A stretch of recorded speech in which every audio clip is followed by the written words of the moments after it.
13. No, it's Jeez. So, did I tell you I watched The Rise of Skywalker? You don't give a shit. BB-8, is that it? Yeah, BB-8. That's what it's called. Yeah. BB-8.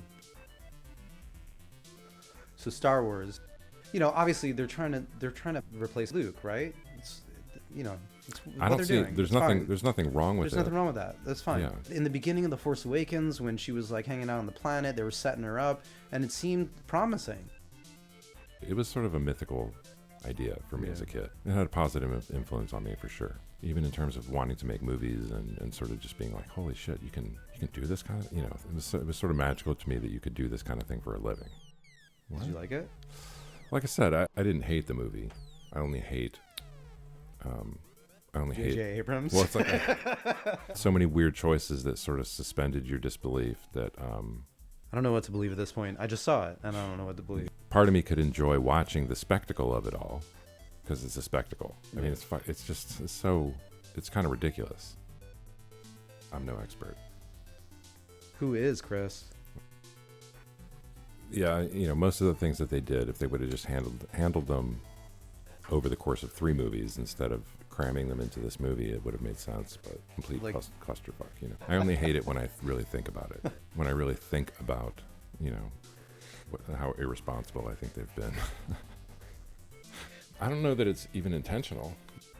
Anytime you stop to think about any aspect of the plot, it just all falls apart. It's kind of sad when it's all said and done. But as a Star Wars fan, I'm speaking as a Star Wars fan. Yeah.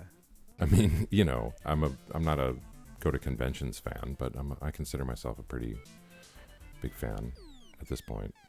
Well, I just mean in terms of to help raise children because it's so attractive to them, and especially living in this age, of the future.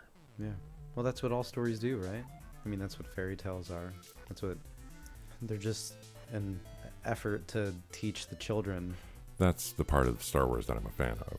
Yeah. Really, because that's what it was for me, pretty much. I mean, and we're talking about absorbing our cultural sort of awareness, because it wasn't a memorable movie.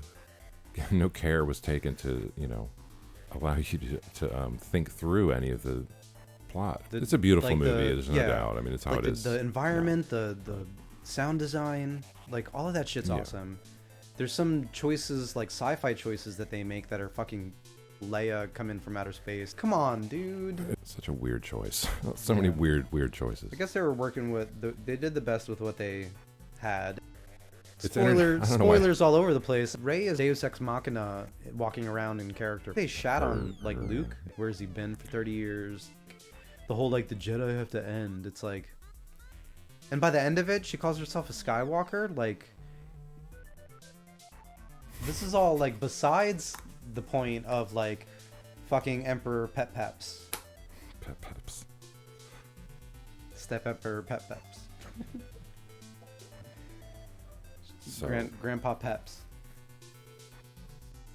Where she, and there have been some great directors in the past few centuries, or decades, rather. Who knows how many playwrights.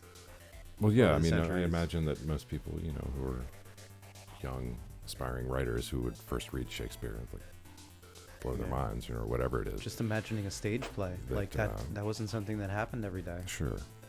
And to be able to tell a story, it's that would be mind blowing. If all you knew was just walking around doing things to grow food, and then some dude's I'm gonna, in your barn, can I rent it for a night? I want to put on this fucking play. And it's what? And then they play out a scene and make them laugh, and it's oh my god, that's great. So yeah, Step Emperor Pep Peps. That's not something I necessarily need to talk about, but